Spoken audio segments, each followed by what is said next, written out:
we have the industry, we have construction. And that's why we have ADB, NIB, and BAM for construction as part of the 7-year development plan.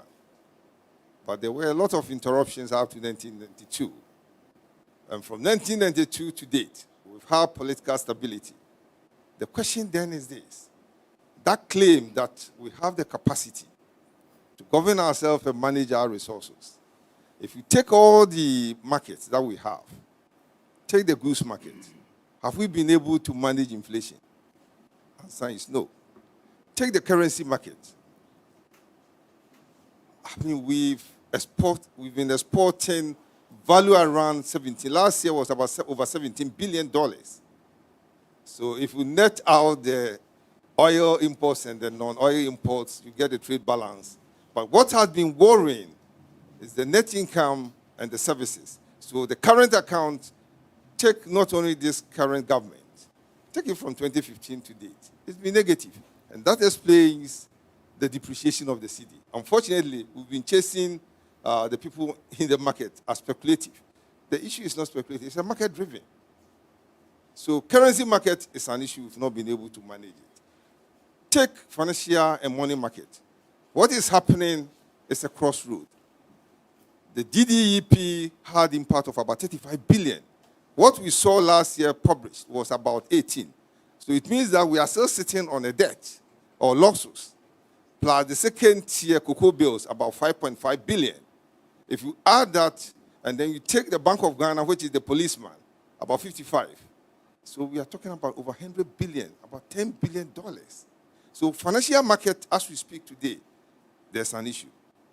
Take the labor market. The risk there, what is happening is that our youth, doctors, nurses, teachers, they are all leaving the country. Social vices. So all the markets is not translating into the social welfare function. Food, clothing, and shelter is becoming an issue. We can't build any wealth. So given where we are, yesterday and today, reality means that something is not well. And therefore, what is behind the statement is that we have a challenge in our hand. There's a crossroad. Our developmental path is an issue. And therefore, it calls for a new way of doing things. And that is why we said, what we have, given the reality today, is it a rhetoric, a mirage, for a paradigm shift? If it is, we'll be told today, then what steps should we take to be able to build that paradigm shift? And that is the conversation. Fortunately, we have the statement.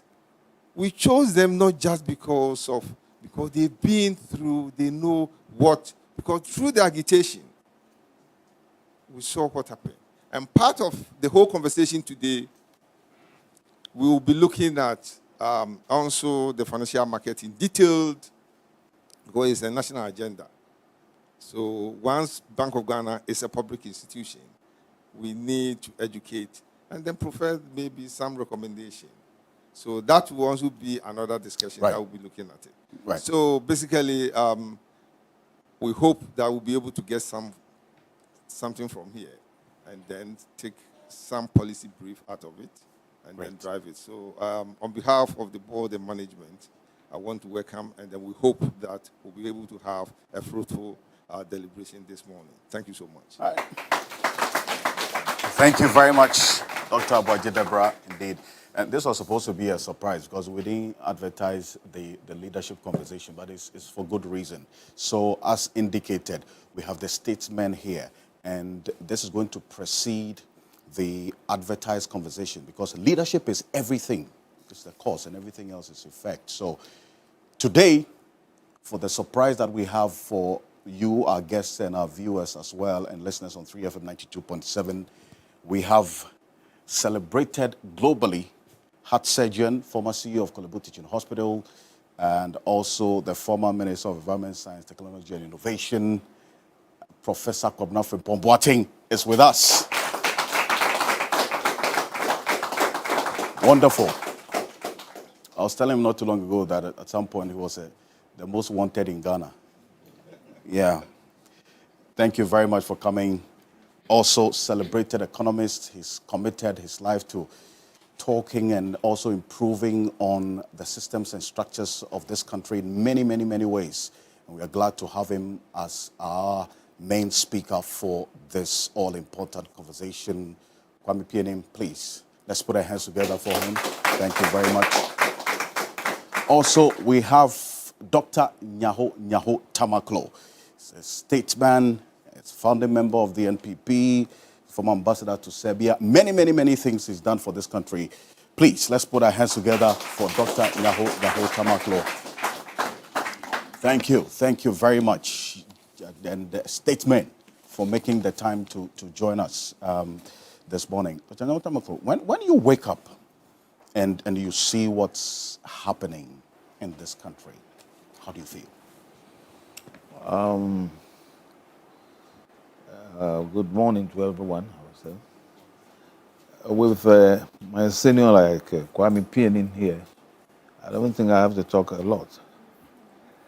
To me, what is happening now is a question of leadership. It's a question of leadership. It's absolutely leadership. And let me say that I would like to just equate leadership in general with that of the military, because I have experience in that. A leader must, number one, know his people and know exactly what they want. He must have integrity. Integrity. Absolutely. Without that, forget about it. Does the current leadership we have as a country have integrity? Absolutely no. The Nana-led I say no. They don't have integrity. I say no. Why do I say that? Tell me. I'll cite an example. I will still be used in the military because I have that background experience. I've been a soldier before. In the military, we have hierarchies. Our army is a small army, but even big armies you see where you have field marshals and whatnot. So here I will take it from our own perspective here. When a commander, let's go to just a battalion level. When a commander of a battalion is a leader of the battalion, he knows he's a leader. That's right. He knows exactly what the battalion wants. He has got subordinates. We have various sessions. Battalion will give you a number of sessions will give you a company, a number of companies will give you a battalion. He knows whom to appoint at a particular place. And the most important thing is that he puts his ears always on the ground for a feedback. True. So if he finds you to be incompetent, he removes you immediately. You don't see that playing out in this current leadership? Look, our biggest problem to me in Ghana, if not in Africa, is the inability for the Ghanaian leader to say no on principle and take his pen. The culture of resignation, we don't know it. Well, but the president has always defended his appointees, said that he reviews their performance on a daily basis, and they are doing well. They are meeting his expectations. That's why I use the word integrity. If he has it, he will never dare. No, you are not doing well as a leader. Your subordinates are not doing well. This is it's known to every Ghanaian. Even children know that. This country is running on autopilot at the moment. The country is running on autopilot. Absolutely, I'm telling you. I have been, NPP is my party. Indeed. And I can say anything. No one can do anything to me. What I'm saying, others cannot say. And what hurts me is that the younger ones coming are not learning from the mistakes of some of the leaders at the moment, but they are copying the mistakes. I can't see how somebody leaves university. Within the first year, he gets into politics. And within less than 2 years, he amasses wealth. I can't understand it. I can't understand it. You follow me? Now, if that continues, so to me, the economic problem we have now, as I said, with Kwame here, I don't have a problem. Well, he will explain that. The economic problems we have here now is as a result of monies being siphoned out of the country Money by shall be politicians. siphoned by politicians. Absolutely. If they bring the money back, this country will have its peace. Politicians are siphoning money out. I am saying that. But you know it. You see, you journalists at times I blame you because you know the wrong thing going on and you fail to talk. Some of you have been bought by the government, not this government alone. That is what happens. That you fail to talk. People we have been at the forefront to defend this nation, who are journalists now, the way we knew them, they are totally different now. What are the people you're talking about? Leave that to me.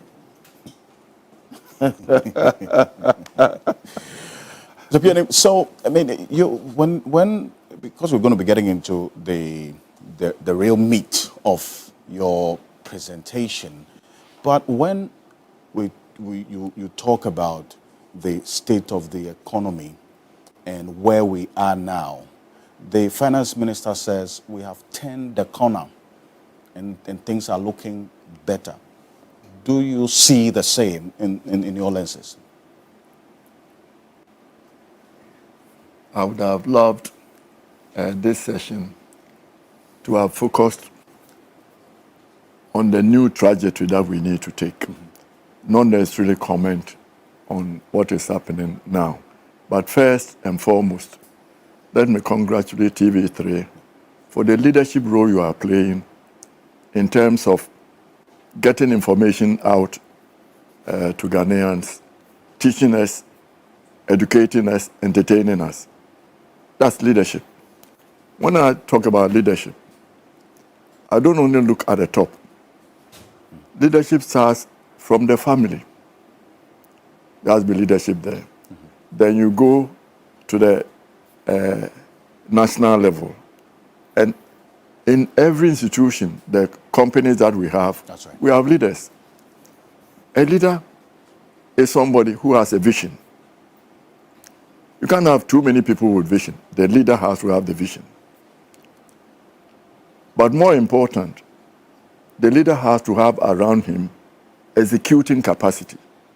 That the capacity to execute the vision and not just talk. So when you take Ghana, I pose myself the question, where did we go wrong? Because we knew, as you, Abaji Debra said in the introduction, that Ghana was supposed to be the black star, the shining light, not only for Ghana, but to light the way of all of Africa to political independence, and also to help us to light the way, the new African resurgence, to say, this is us, we can manage our affairs. You know, I think that the question you asked me, and I answer directly, I think for the first time during all this economic crisis, the Minister for Finance, in a statement to Parliament, said we are in a deep crisis. And I think we haven't heard that before. And the crisis we are in now, we've never been there before. We've never been there before. Never been there before. We are bankrupt as a nation. We are having it difficult to pay salaries. Teachers, nurses who have been to allowances are not being paid. We are finding it difficult to pay government bonds. You know, banks, insurance companies are asked to put their monies in government bonds because it's safe. Yes. Now, it is not safe. It took us a long time to get Ghanaians to put their monies in banks. Now, you put your money in the bank, they say they folded up the bank. Your money is not there. You buy T-bills, they say we are giving you a haircut. It will take us another maybe 10 years to get confidence back into the banking system for people to put their money there. It's becoming very difficult for Ghanaians to put their monies in the banks. If you have foreign exchange, you try to bring it, they are saying, where did the money come from? They are persecuting you. Are we being holier than the Pope? So what is happening now is that once the minister said we have this crisis, he should then have asked Ghanaians, we are in a crisis. Please, let's all sacrifice to see ourselves out of this mess. But he failed to do that, and that was sad. See, but the concern of many is that the Ghanaian people have been sacrificing since this crisis over the period. They don't see the corresponding sacrifice on the part of government as well, cutting down the size of government and other recommendations that the likes of you have made in the past. Yeah, the problem is this. We are always focusing on revenue mobilization. The African Development Bank just finished their annual general meeting, and they were saying we are going to mobilize resources, revenue mobilization. It is very difficult to increase tax revenue when companies are distressed. And a lot of our companies are distressed. Let me give you an example. If you have a company, we call something shareholders' funds. It means the monies that shareholders could have taken out as dividends, which they didn't take, they left in the company. If you have shareholders' funds of 50 million Ghana cedis, when the cedi was 5 to the dollar, that is $10 million. Yes. Now it's 10, it's 5. If you have a foreign partner, how do you tell him that you've lost $5 million just like this? Let's take long-term savings, which is what we need to mobilize to get the economy going for infrastructure. That's what everybody does. Pensions, they are about 40 billion Ghana cedis. 40 billion Ghana cedis at 5 to 1. That's $8 billion we are talking about. Yes. But 10 to 1, what is that? It's 4 billion. The teachers' fund, which I heard them set up, but now should be about a $2 billion fund. Can you imagine the teachers with $2 billion fund, what they can do? Take the cedi depreciation. It's not even $1 billion. So monies are disappearing. So if you have a foreign company in Ghana, they have an incentive to declare dividends quarterly to take their money out. Because if I take the 5 million Ghana cedis out now, or 10 million, I have $1 million. I can leave it there and bring it back when the cedi gets to 20 and bring it. And Ghanaians don't realize.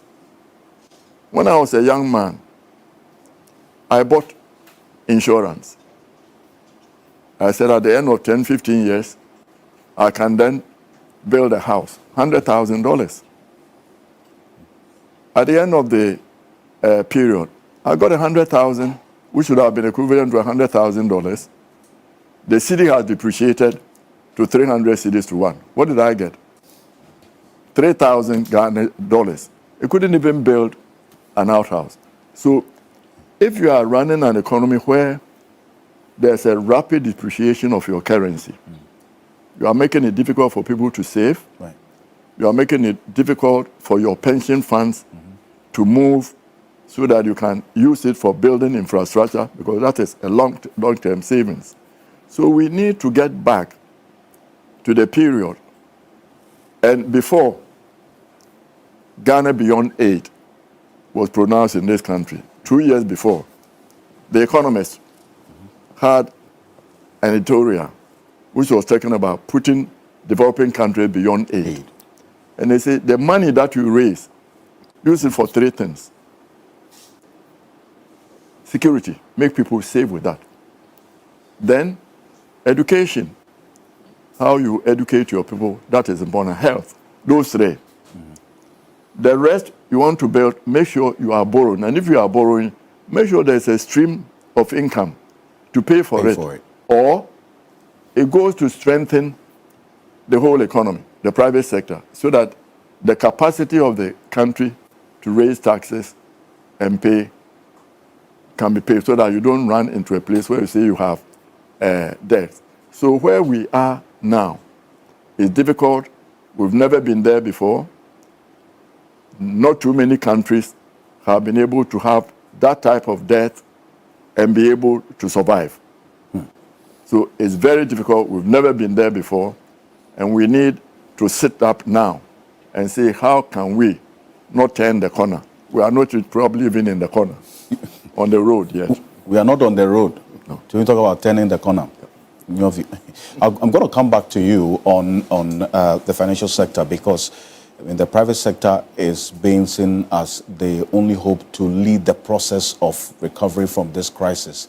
And already they are faced with the impact of what's happening in the financial sector. So we'll come back to that. But Professor Kwabena Boateng, you were part of the first term of this administration. There was a lot of goodwill for this particular government. What went wrong?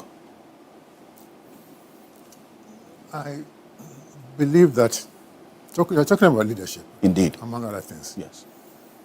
Sometimes, at some point, I just ask myself, so who are the leaders? You ask, who are the leaders? Yes. Who is leading us? The president. Yes, theoretically, yes. I mean, we vote for somebody to lead us. Indeed. But then you have people who have not been voted for, they have no position anywhere, but they appear to be taking decisions and deciding for us and disrespecting us. So, in some countries, there will be people behind the scenes from various backgrounds, political, ethnic, who meet and decide and say that, look, this is our country. We are not going to make it go down. Yeah. And therefore, they help take decisions. I mean, and I don't think we have anything like that here. A body that is supposed to do that is not doing that. Well, that's the Council of States. Well, I don't know whether the Council of State is doing that, So what I'm saying is that we need to identify who our leaders are, how they think, because the leaders are supposed to help us solve problems. Is that not what's happening now? No. See, and my brother, Dr. Nyaho Tamakloe said it, that leadership, or maybe you did it, that we have to solve some basic problems. Food, shelter, clothing, security, defense. And then the leadership, you have to give us hope. And also prepare us for future challenges. And now we are not able to meet any of our basic needs. And we are not being preparing for future challenges that we may face. And I believe that what we have failed ourselves is technology. Because I've never seen any country that has developed without the capacity to do anything. If we import everything from toothpick to aircraft, there's no way that we can make it. So you ask yourself, why do we have universities? I mean, we talk about industrialization. I cannot see how we can industrialize without the involvement of the universities, the research institutions, the academic institutions, industry, and then commercial, for example, fabricators or something. I mean, they have these professional associations and so on. We need to mobilize them. But then, we have a situation in this country where we have decided to invest in projects, not in human beings. So that you get a feeling that Ghanaians are not needed by the leadership, because it's easy to go and borrow money to come and board a road, interchange, or something without the involvement of Ghanaians. And that's what is happening. So I sit here and ask myself, look, I have a lot of knowledge. I mean, I can do many things. But who has told me to do anything? Or you, or people here? What have you been told to do? With all your experience, what you know, and so on, the universities, the capacity there, the research institutions, the academic institutions, what are their roles in the development of this country. We don't seem to need them. So why do we, even ask myself, why do we have universities? What are they supposed to do? Universities are supposed to think, identify our problems, and find a solution, whether technical, archaeology, economics, or something. So this is the way I see it. If we don't solve this technology problem, industrialization, and not define anything to be industrialization. 1D, 1F is not industrialization. 1D, 1F is not industrialization. Not. Alone, it's not. That's this government's trump card to industrialization. You are setting up industries without linkages. You can compare it to what Nkrumah did. So a number of industries have been built and are thriving. You just heard the trade minister say that. Thriving what? What are the linkages? If you are industrializing, you do things that will help you improve upon what you are doing in future, so that there will be linkages. See, the Chinese, we've forgotten what they did. In 1983, the China program 863, named after the year and month of the program. 1986, March, when 4 weapon scientists wrote a private letter to Deng Xiaoping. Like, sir, we have problems. If we don't commercialize our knowledge, if we don't research and do things and get the civilian population to commercialize knowledge, we are doomed. And so you say, okay, go ahead. And therefore, they started by setting up institutions for energy, material science, agriculture, space science, and so on. And so they got all the research institutions involved, the universities and so on, academia, to think. And everything we are seeing now is a result of what they were doing, research. Because, let me give you an example. Nkrumah set up, let's say, a glass factory in Abosu. Okay. And he knew that he was going to get the raw material, the sand from Zima, which was quite close. But he did not have the time. So if you are setting up such a factory, you have to think about fiberglass and other things. If you are thinking about the Sanyo factory in Tema, for example, you just assemble radios without thinking about the next thing, building transistors and doing those things in this country. Then it is not industrialization. So if you set up a factory to process juice and you don't think about the next step, so what next? But you see, it's one thing actually having the capabilities, and another, after you are invited to serve, being given the needed support and then the environment to be able to thrive. Because you were saying that you have a lot of capabilities. You've served in government before. Now, did you have that kind of support and environment to be able to give enough of what you have? Or you would say that you were handed out of office? No. Let me tell you, let me give you a very big example. As I said, I believe that we cannot develop if we don't have the capacity to do things ourselves. And so I came out with this idea of setting up a national foundry and machine tool center, a CNC machine tool center, computer numerical control machine tool center. Okay. That will give you the capacity to build spare parts, machine parts, or reverse engineer things. And then the foundry to do, if you are constructing a road, for example, all the drainage covers are imported. But these are low-tech things that can be developed. This was done while you were minister? That is one of the projects. I see. But then I left government and the project has come to a standstill. Some of the equipment that we imported are now roasting in some warehouse at Atomic Energy. The place is weedy, nothing has been left to rot. Left to rot. And I can cite many examples. So you need people to buy into it. As I said, they may not see the need for it, but it's easy to import drainage covers for roads or telecom things that may give people money. But then we need to develop, because the poverty gap is a technology gap. The poverty gap, if we don't bridge that gap, we can't make it. And the gap between us and them is widening all the time. And that is why I said we need the universities, we need the research institutions, we need the trade people, professionals, as I said, the fabricators. I mean, if we take a grape, for example, there are Ghanaian fabricators who can fabricate a lot of things. And then I also know Ghanaians who have a PLC, the programmable logic control, who can automate things.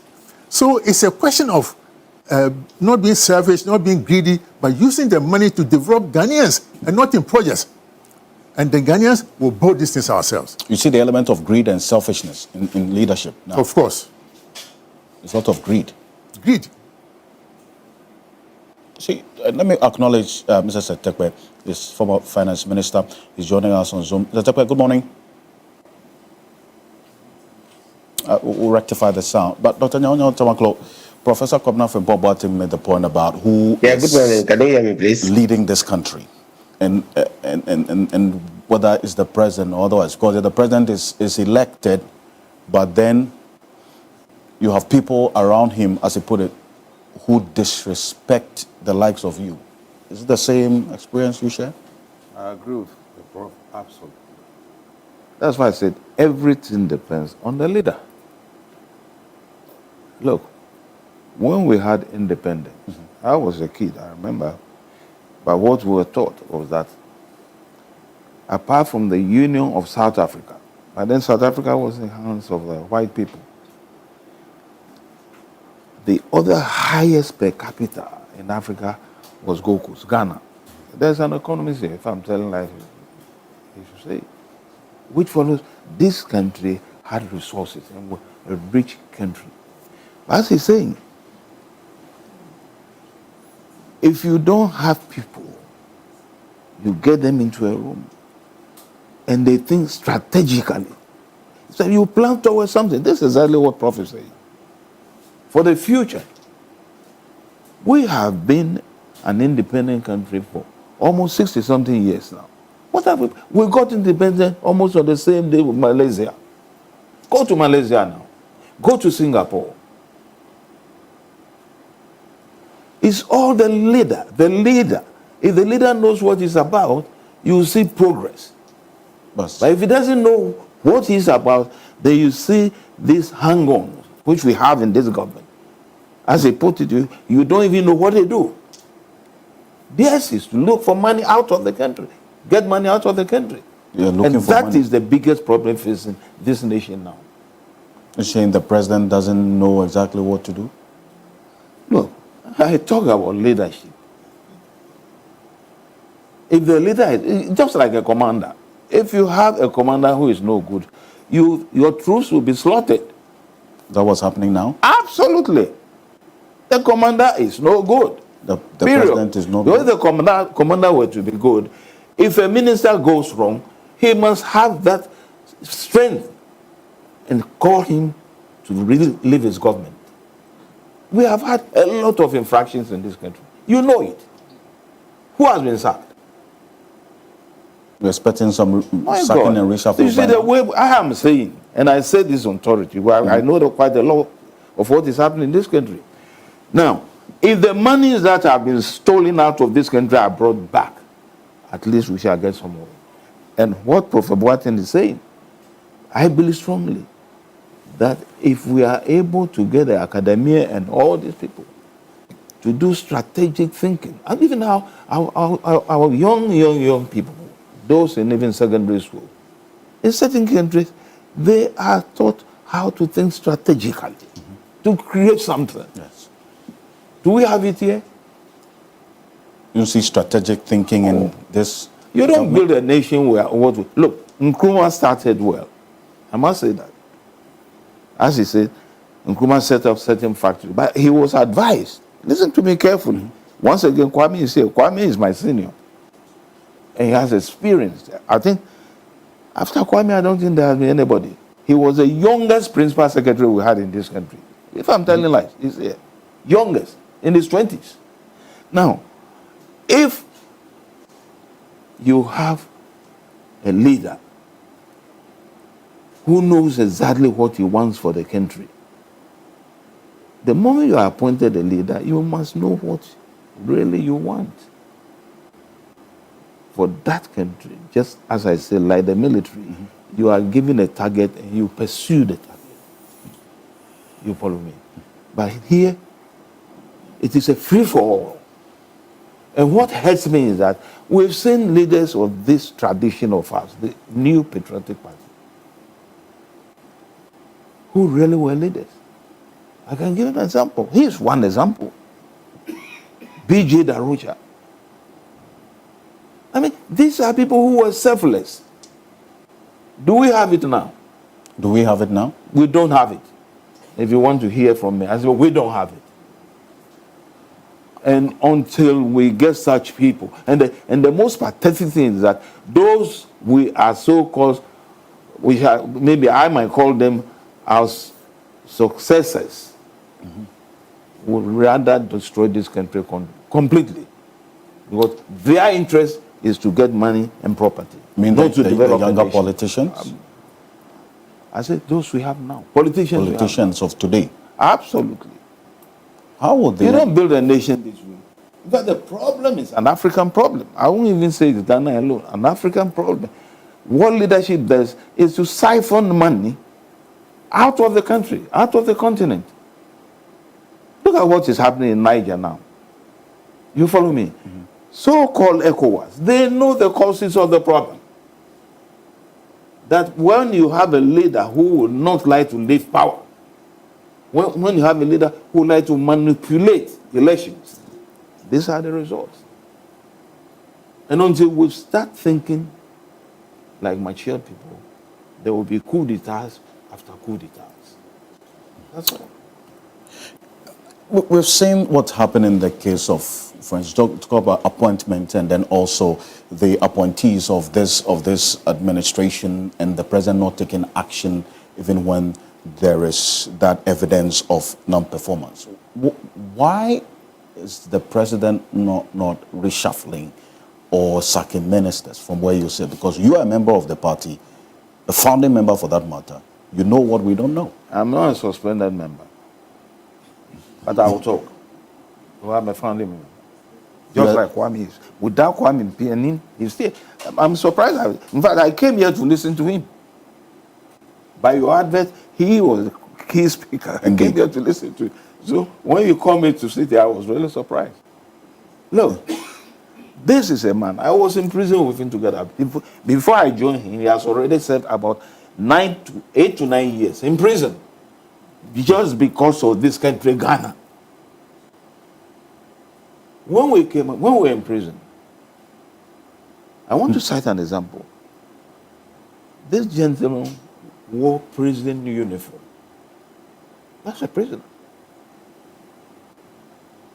Then one day he called me. I remember very well. Myself and I think late Colonel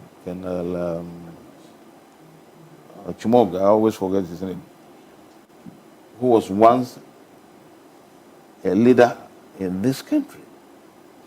He was with a champion school. Mm.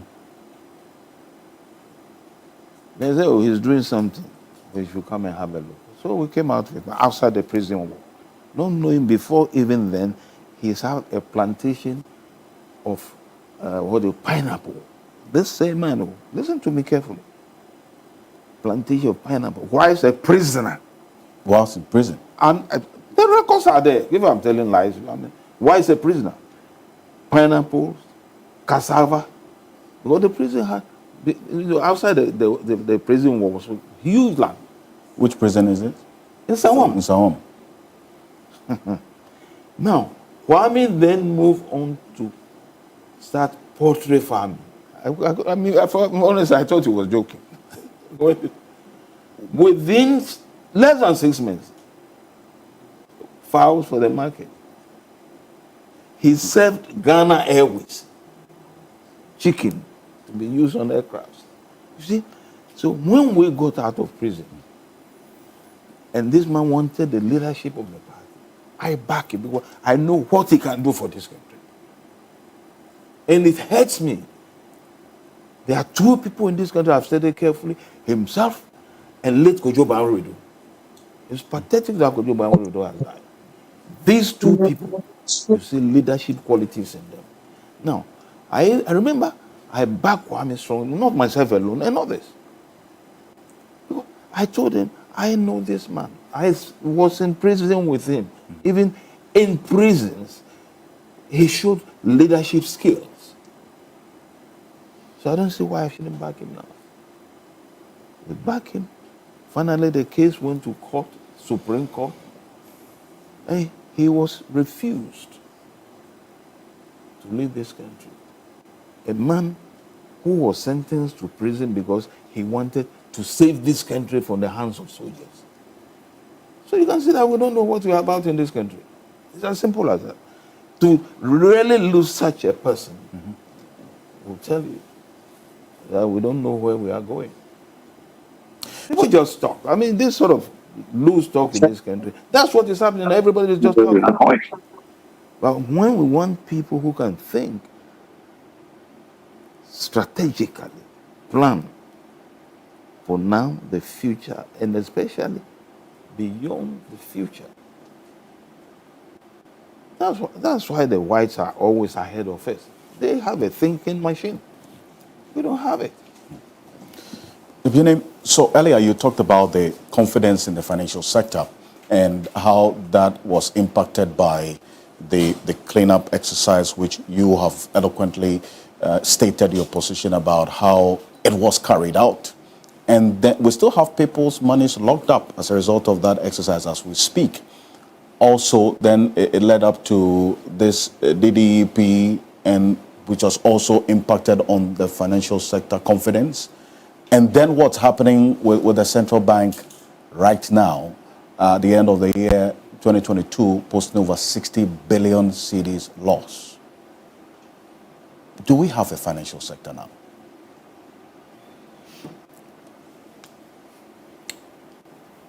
Let me go one step back to leadership. You know, there's a vision and then executing. Nyaho was talking about our experience in prison. When Nkrumah built in Sawan prison, he had a hospital, a clinic there. That clinic was left dormant. When Nyaho was brought there, he's a medical doctor. I said, Nyaho, we are going to reactivate this clinic. He said, stop your madness. I'm thinking about myself. I said, you can't think about yourself. We have a lot of prisoners who don't have access to medical attention. He agreed. I got the Catholic sisters. They brought the equipment, refurbished the place, brought us medication. There was a young woman who was in the female prison, a nurse. We brought her, and then Nyaho took over, and the people were there. So see, if Nyaho was not there, and the lady from the other side was not there, we couldn't have executed that. Sure. The poultry farm that we did, there were prisoners from Côte d'Ivoire who knew how to prepare chicken. So when we grow them, they would then do it oven ready, and then where Ghana Airways was exporting it, Kingsway was selling it. So you need... Indeed. Let's put our hands together. It's worth it. You need the executing capacity around you, not just a vision. We are talking about moving Ghana forward. I got MasterCard Foundation to give us $250,000, and we brought Ghanaian technologists from outside, and 50 of them from outside, 50 from here. We call it Bridging the Technology Gap. I needed a minister to guide us. I called Professor Prempeh Boateng. All the preparatory meetings we had, some in my office in the house, he was there. The meetings, not just ministers who come and open and run away. He was there. This idea of building foundries, it's clear that when you are digging the gutters, the diggers, we can make them here. He talked about the Chinese, Deng Xiaoping. They set up the Chinese Academy camps for agricultural machinery science. So they started. they were making the machines. We tried to bring them here into Ghana. They were prepared to help us. Bring it here. They said, we'll bring the equipment, get your engineers, and then we work together. You know, the leadership is not just at the president. He has to have the vision and then go. One of the things I want us to talk about is that the problems we are trying to solve in Ghana, we are solving them from the air. When you go to Bank of Ghana, the understanding is that there are always three governors. There will be a microeconomist to look at the bigger picture, inflation and so forth. You have a lawyer to look at the bigger side. Then you have a banker to be able to liaise with the bank to see what is wrong. You see, when you are a referee, it doesn't mean that you know how to play the football. So you need an operator with you to say, this is where we need to go. Two of the best leaders I've worked with in terms of man, Kofi Annan, best in delegating authority. We say, when you're a leader, you don't micromanage.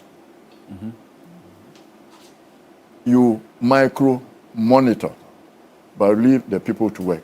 Another good one, George Hammond, who set up what has become UMB. You know, they give their people the jobs and then you supervise.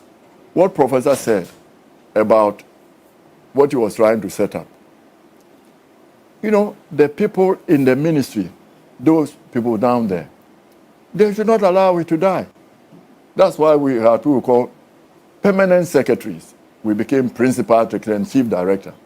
The idea was to have the institutional memory. Right. Once you have the institutional memory, even if that thing goes, you go.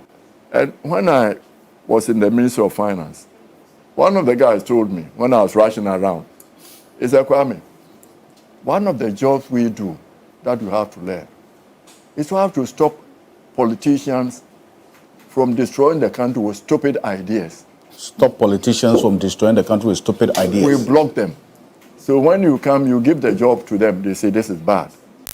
Minister, what is happening on this project? Oh, it's receiving attention. It means it's getting close to the dustbin. They are not going to implement it.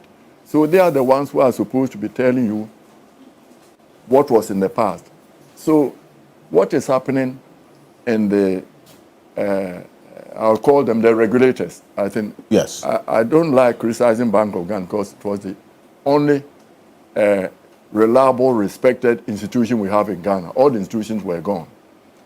You know, is that the domestic debt exchange crippled the banks. Their minimum capital is gone. They are impaired. And you say, I'll destroy them first and then set up a financial stability fund to come and raise them up. Why kill them first before you resurrect them? You know, so for the first time, the IMF program that we have, in the past, immediately you announce the program, things stabilized. Investors realized, oh, there's a big boy in the room. The children will stop misbehaving. We did not go to Eurobond to borrow to finance recurring expenditure. When President Kufuor and Paul Akwa led, and Banbedu came, Yosef Mafo were there, to go to, it was to go and borrow, because when the government borrows, the government is supposed to be safe. So if the government can borrow at 5%, it means the bigger companies in Ghana can go and borrow maybe at 6-7%. And our small savings left here will be left to the other companies so that interest rates don't go sky high. So now other ministers came in and they decided, oh, we can always go and borrow. To do what?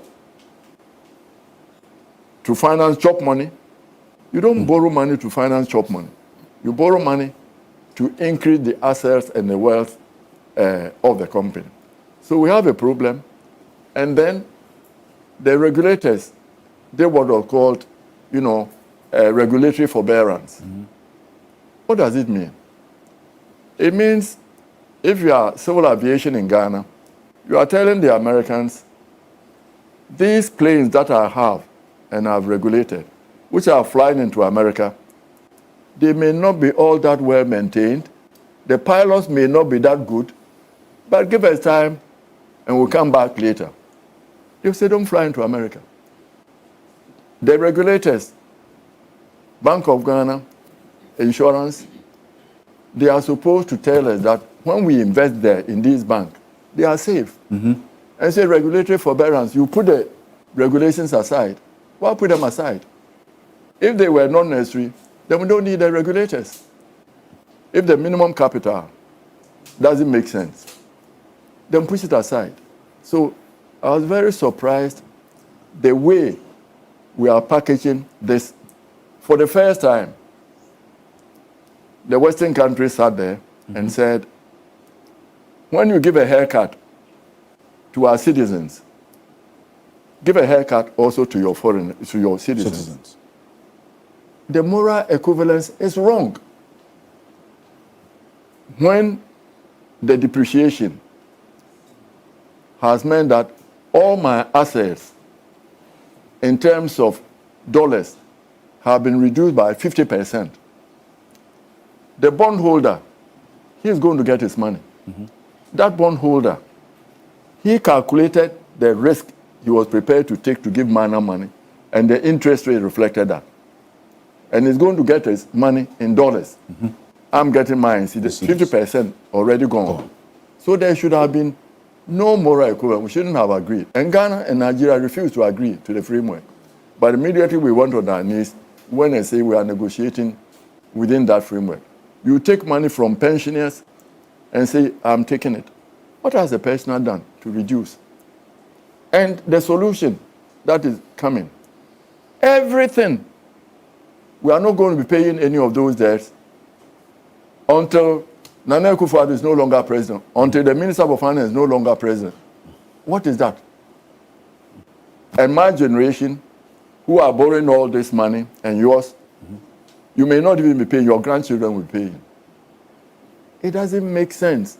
We should sit down and say, how are we doing this? How can Cocoa Board incur these debts when all they are doing is just taking cocoa from farmers and selling it abroad? What has Cocoa Board got to do with building roads? And most of these companies that are having problems are building new head offices. We have come to this state of government by procurement, and not just this government alone. All governments. So spending has become development. The more projects you come, the more you spend, the more you buy from outside, the better. As Frimpong Boateng is saying, to develop in people, let the people know what is doing. How much will you get? You won't get 10% of what? 100,000 Ghana cedis. But if you are employed, so we should cut this procurement, government by procurement. That everybody is interested. The incentive system we put in this system in the country don't work. The incentive system means that you are a young man, you are ambitious, join political parties. You don't have to have any experience. You come. What is talking about the military? You have a target. No minister is given any target. Right. And the president's job, like all chief executive down the line, you know you are not going to do the work. So your job is how to get good, competent people with integrity. And we use the word integrity loosely. When somebody has integrity, you won't even approach him to give him an envelope. You'll be scared. And we've had it before. Between 1979 to 1991, there was minimal corruption in this country. People were scared. Rollins may slap you. So it's not this government alone we are talking about. We are talking about when you want to become president, your job is, you are not the executor. Your job is to find good people, how to identify good people to work for you. That's the job. and then motivate them, incentivize them to do the work for you. But this is what we need to, how do we start from here? I think in my village they say, the more the mobile. So forget about the past. Let's learn lessons from the past and say, how do we take the lessons to move ahead? I used to tell Frimpong Boateng, his project, if he had brought his project during the time of any civilian rule, it would never have happened. You mean the cardio center. Cardiothoracic center? Yeah. I mean, Rawlings, you want to run this thing, do it. Forget about the rules, just do it. I was trying as chief executive to improve the price of cocoa. Farmers were cutting their cocoa trees and growing cassava. Why? Because we're paying them 20% of the FOB price. I went to Rawlings when he came. He came to meet me as chief executive, he was there. And I said, farmers are cutting their cocoa farms to grow cassava. He said, why? I said, the price we are telling them is no good. And you know how he talks. Mm-hmm. He uses words, explicit deleted, and said, if my father was doing that, I also asked him to cut it down. What price do you want? I said, we should start with increasing the price by 30%. Go and do it. That's all. 20 minutes. It had taken me 3 months, 6 months with civilian governments and the governments that were there. That was a leader. Go and do it. Then the execution starts. So you can have a vision, but the vision needs executors around you to implement. When you say Ghana Beyond Aid, what does it mean? It means we are using our own people. Fine. Ghana Beyond Aid, what does minerals? We have lithium. Are there Ghanaians abroad who knows how to use lithium? The guy who is helping Botswana do their lithium project is a Ghanaian professor of chemistry. Are we using him? In spite of Ghana Beyond Aid, we are giving lithium resources to Atlantic people to come. They are going to dig that death. And they pride themselves that it's near the shore, the port. They will put it in a thing. Nothing has changed from gold when we're taking the thing and taking outside. Great point. Please, let's put our hands together for our guest in studio. And Mr. Tekwe is former finance minister. He's been on listening to you all. So I'll come back to you. But Mr. Tekwe, thank you for joining us. Now, we have the Ghana National Chamber of Commerce and Industry also joining us in studio. In fact, they partnered with us all through this conversation, and other private sector players as well. Now, we see what's happening to the financial sector and ultimately to the lender of last resort, being the Bank of Ghana. One of the explanations they've given is that they had to take this 50% haircut to save the economy. Other than that, things would have gone haywire to serve as a residual. Is that a justifiable defense for this over 60 billion cedis loss the Bank of Ghana has posted?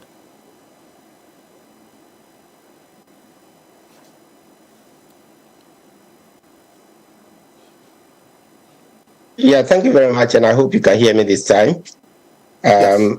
I would say that it is not a good defense. The reason I am saying that it is not a good defense is that if you recall, much of the non-performing loans, which occurred, were due to the Doomsor era, and we did ESLA. In fact, before we left office, we had started paying the energy sector debts with the ESLA amount. As we speak, ESLA has brought in 33 billion Ghana cedis. By 2026, it is expected to bring in 66 billion Ghana cedis. It is the collateralization of ESLA that made it impossible to pay the energy sector debt, including IPPs, and that is why we had the banking sector collapse. In fact, to demonstrate, we had used ESLA to repay, to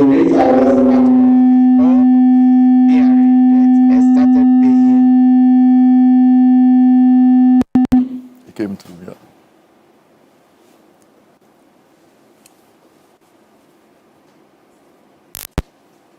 Yeah. You would also recall that under the Mahama administration, we achieved zero financing. That means that the government did not borrow from the central bank. Indeed, under the Treasury single account and under the book building, that is the government bonds, we were able to finance, our budgets without borrowing from the central bank for the first time, even though we were allowed to use 5% of previous revenues, to support the budget. This was part of the Senchi agreement leading into the IMF program. Let me so it is clearly not justified to see the bank where it is now. It is, and let me come back to that. But before that, let me state also absolutely that of the bonds that we issued, and by the way, I should have acknowledged my seniors, who are there. I'm sorry for not doing that earlier on. But let me state that we did not use any of the bonds that we issued for consumption. Let me give 3 examples. We have Ghana Infrastructure Investment Fund, which was to continue with the model that we use, to finance Terminal 3.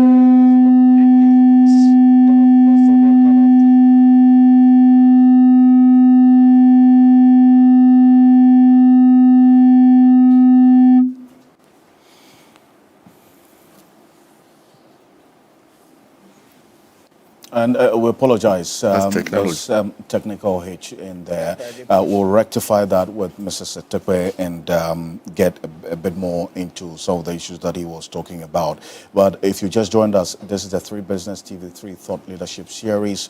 We're talking about the state of affairs of the economy and then also this economic self-governance that we're talking about or we aspire for as a country. Is it a myth or a reality? What has to change?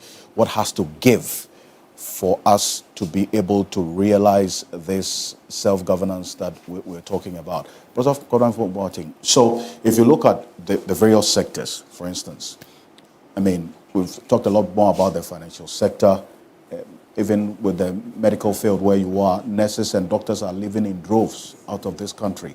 You talk about the agri sector. I mean, we import over $400 million worth of tomatoes from Burkina Faso, over $21 million worth of onions from Niger. Something is happening there right now. And Burkina had their own fair share of instability sometime last year. I mean, do we own this economy? If not, what has to change? It's a commitment to Ghana. And we've heard examples about people who were in prison, but they were committed to Ghana. Mm-hmm. My worry now is that when young people begin to lose hope in the system, then we are on a very dangerous path. We have to have a situation where young Ghanaians will have hope in this country. That they will say, look, at least things are not too good, but I think that they will be better. You speak to a lot of young people. Do you feel that they have a sense of hope now? No. And I talk to my children. I mean, they are well educated and so on. They say, brother, we think that this country is on the wrong footing. And that pains me because throughout my life, I worked for this country. They tell you the country is on the wrong footing? Yes. And that pains me. And, that they are not prepared to sacrifice as I did, and we can't blame them. So the point is that we must restore hope to these young people. Otherwise, they have dreams they can no longer afford to postpone. Young people of Ghana have dreams they can no longer afford to postpone if we don't help them to realize those dreams. We talk about leadership in agriculture. It's very painful. And the thing is that we have people in CSIR. I'm talking about research institutions. Ghana Atomic Energy Commission, the amount of work that we've done in agriculture, the universities, and then some private people. But we don't use them. And sometimes it's so painful. When I was minister, I went to Bunso. This is where we kept our germplasm, the things, the plants that we grow, the things that we want to keep for posterity. That's where we keep them. At some point, they did not even have money to pay for electricity because we have to cool these seeds and plants and so on. And ECE was going to turn the thing off. So we have to go and find money to do that. Atomic Energy had conducted some research on how to manage malaria. You know, they have irradiated some mosquitoes and we're about to release them so that when they mate with others outside, they will not spread the mosquitoes. But then they could not pay the electricity bills. And again, somebody went and shut off that thing and destroyed everything. So the thing is that we must know where we are going, where we are, and the effect of our inaction. Let me give another example. Not too long ago, we had a problem with one of our FPSO, this oil production. You know, when we have big pipes and you want to connect them, there's something we call an O-ring, which you need to seal the thing. One of them got, or some of them got spoiled, and we had to send them to one of the Scandinavian countries for about 3, 4, 6 months before we could get them back. If we had a machine tool center that we had planned, it could have been done in days, 2 days. So this is how we are losing and spending money on things that are not supposed to be. But this thing pains me. We should develop the capacity to do things. Young people are so gifted. I mean, I work with people, fabricators, and people who can do automation. As I said, Ghanaians can do Gary processing machine, this oil, this, but then we need some people to put some electric motors in between to automate the system. And there are Ghanaian firms doing that. But nobody knows them and nobody cares about them. Is it that we're having the interventions but not targeted the right way? Because anytime this comes up, government will refer to certain interventions and policies they put in place, the GEA, Ghana Enterprise Agency, and formerly MBSSI, and those other ones, NEIP and others. They will refer to that. So what's wrong? But then if you want to refer to them, give them the resources. Let's say AGI or any other organization. Give them the resources. But then politicians will want to be in charge.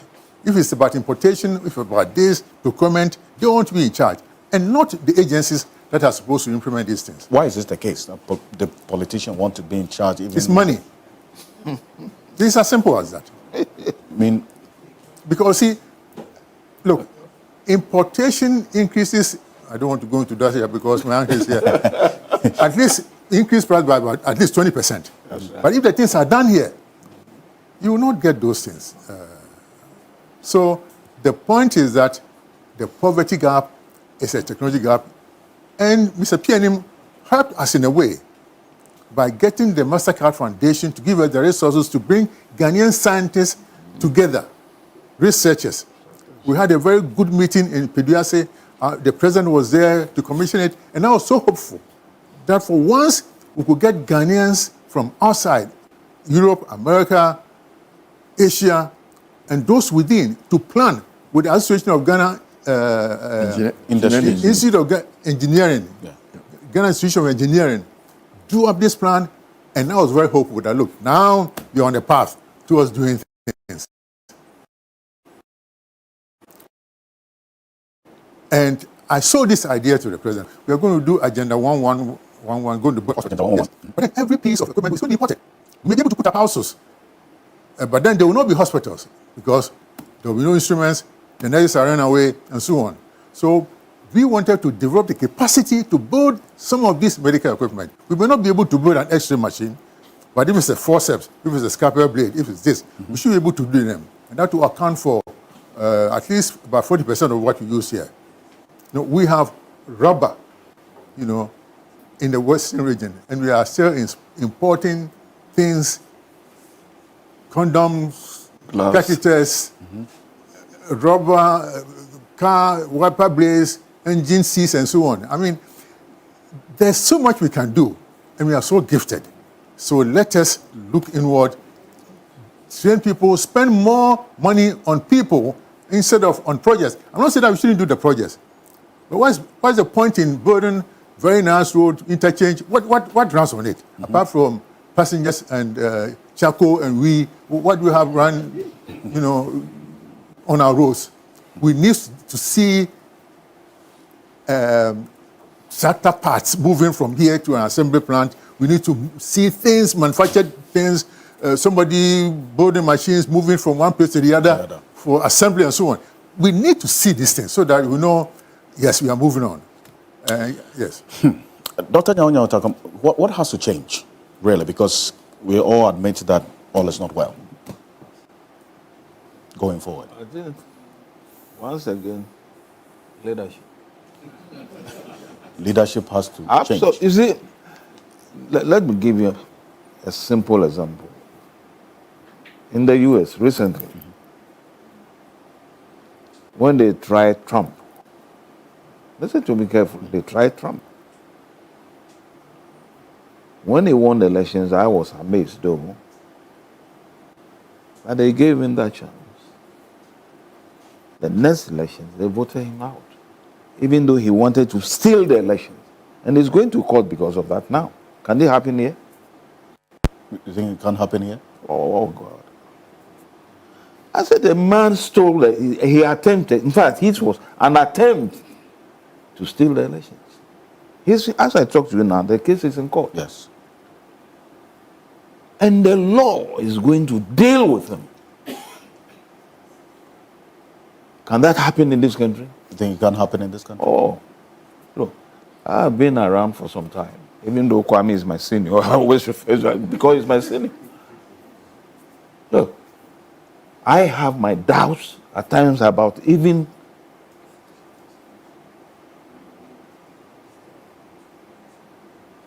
the sort of judicial system that we have here. I'm telling you, look at the way the U.S. judicial system operates.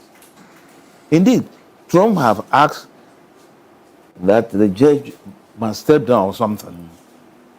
It won't happen. It will never happen. But it can happen here. First in the history of this country, we've had elections in this country. When Jerry John Rawlings, some of us went to jail because of him.